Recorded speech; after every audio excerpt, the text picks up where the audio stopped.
Section 11.2, Day 1, Theoretical and Experimental Probability. Essential question: how do I find the theoretical probability of an event? Probability is the measure of how likely an event is to occur. Each possible result of a probability experiment or situation is an outcome. The sample space is the set of all possible outcomes. An event is an outcome or set of outcomes. So yesterday, what we were finding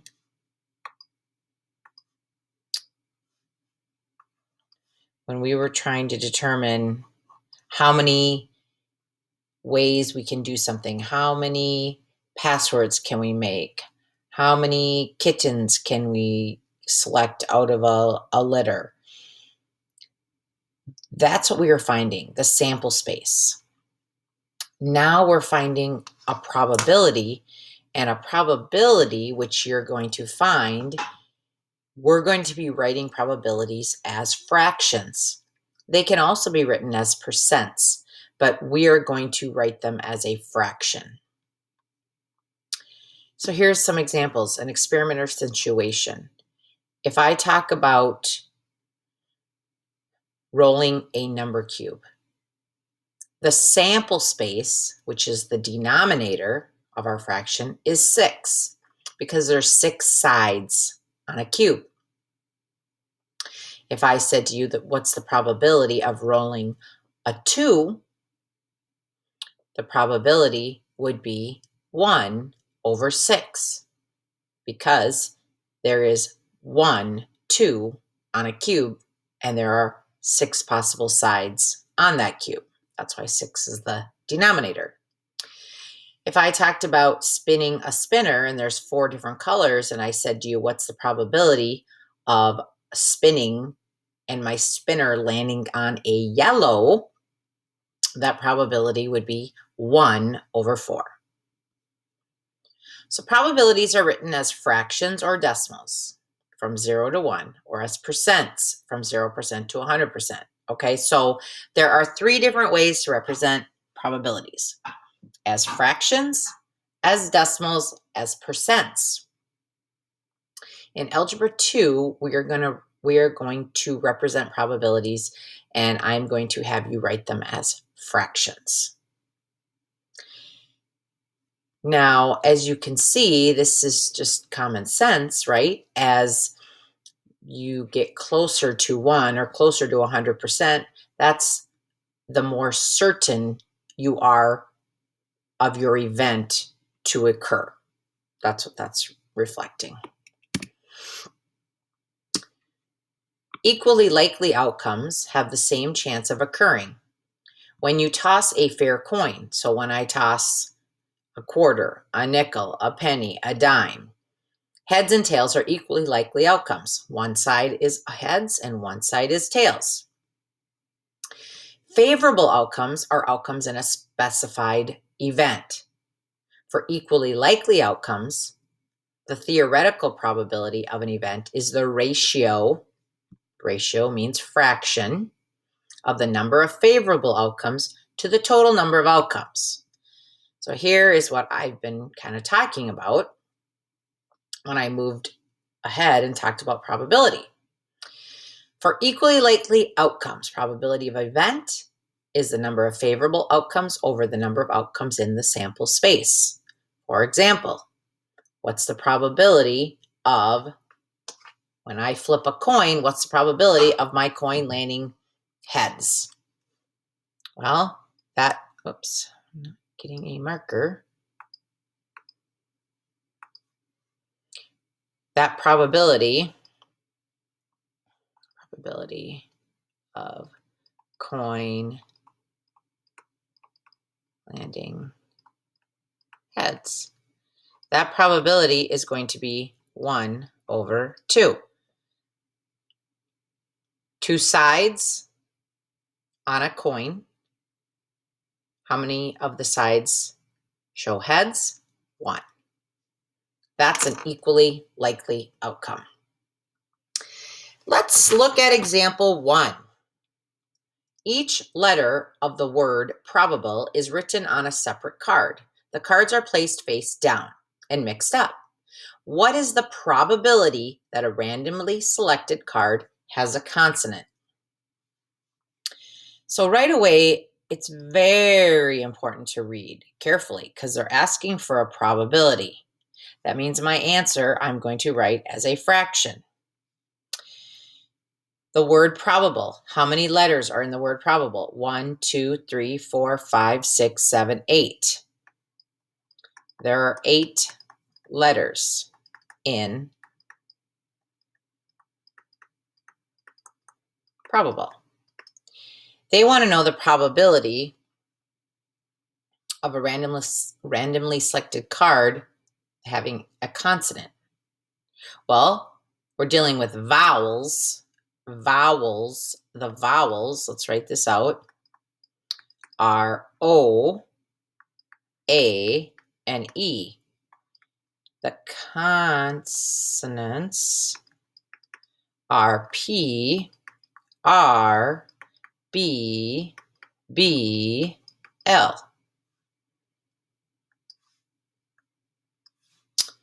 So our probability, our denominator is 8. There are 8 letters. How many consonants are there? 1, 2, 3, 4, 5. And yes, I have to count that B twice because there's 2 B's. So I have 2 different times I could get a B. There is my probability, 5 over 8. Now I'm going to show you, right? I could write this as a decimal, 0.625. I could write this as a percent, 62.5%. These are all equivalent. Like I said before, we are going to write our probabilities as fractions.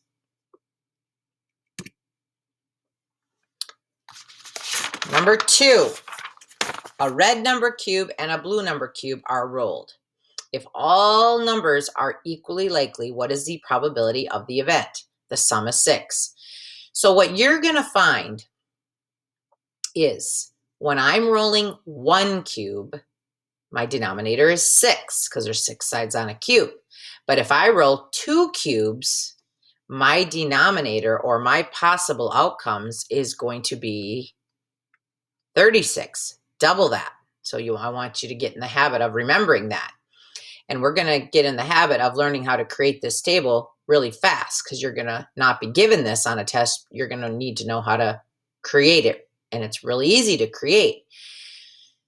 Look at the red.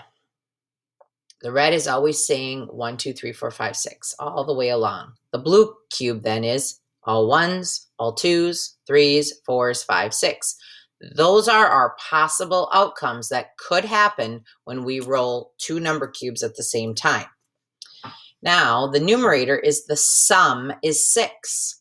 So I'm going to grab my highlighter right now.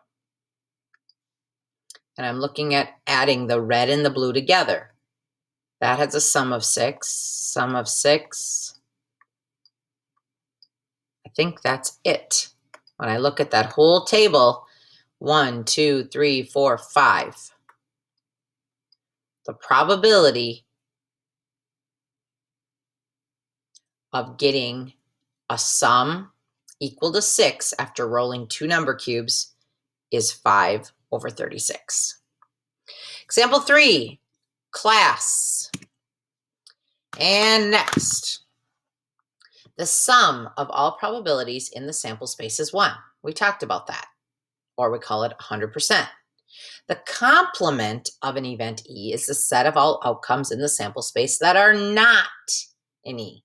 There may be times where this is going to come in handy when we're calculating probabilities. So the probability of the complement of event E is the probability of not being in E is 1 minus the probability that we do have the event in E. Here is the example. There are 25 students in a study hall. The table shows the number of students who are studying a foreign language. What is the probability? I like to get in the habit, which says, ooh, I'm going to have a fraction or a decimal. or a percent. But like I said, really for ease of grading, I'm saying let's just put them always as fractions. What is the probability that a randomly selected student is not studying a foreign language? All right, well, let's scroll down. French, Spanish, Japanese. How many total students are we dealing with here? 21. So I think I need to go back up and read. I missed something. I missed this. There are 25 students in a study hall. That's my denominator. So if I want to find the probability that we are studying a foreign language, I have 25 students and 21 of them are studying a foreign language. But I want the probability that I'm not studying a foreign language.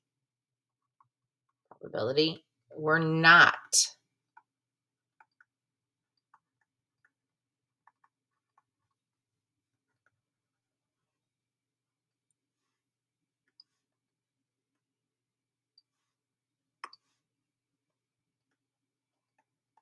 Okay.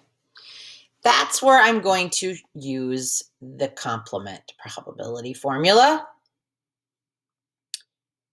That is going to be 1 minus the probability that you are going to study a foreign language. Common denominator, 25 minus 21 is 4 over 25. Now, there are a couple ways we could have done this. This formula is going to come in handy, I promise you. But the other way we could have looked at this is we could have said, okay, there are 25 students in the study hall. 21 of them are taking a foreign language. So that means how many students are not taking a foreign language? Well, 25 minus 21, 4 are not. So that's 4 over 25. But I wanted to show you how to use the complement probability formula. Example 5, we are going to do. 2 integers from 1 to 10 are randomly selected. The same number may be chosen twice. What is the probability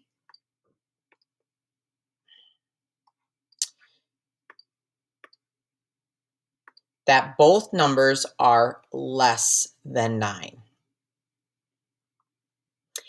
The one thing I want you to pay close attention to when we're dealing with probability, if it says 2 integers are selected, 3 integers, 4 integers, 2 kittens, whatever, are selected from a litter, we're always selecting them one at a time. And this is what I mean. We have a total of 10 integers. That's my denominator. I want to know the probability that when I select a number, the number is less than 9. Less than 9. How many numbers are less than 9? 8 numbers. That's 8. That's my probability of picking my first integer. Now it says I can choose the same number twice. So I still have 10 integers to pick from. It's not going to go down to 9. This would go down to 9 if it said I can't use it twice. I may choose the number again. Again, what's the probability of picking a number less than 9? 8. And now I multiply them. 64 over 100. And I like to reduce. 16 over 25. What students make a mistake on is they say 2 integers, selecting 2. They just write 2 over 10. Nope, that's not the case. You're selecting integers. So the probability of getting the first integer being less than 9. So I'm going to write something here. This is our first pick. This is our second pick. If I had 3 integers, I'd have a third fraction multiplied. Example 6, we're going to do in class. And there's the video questions.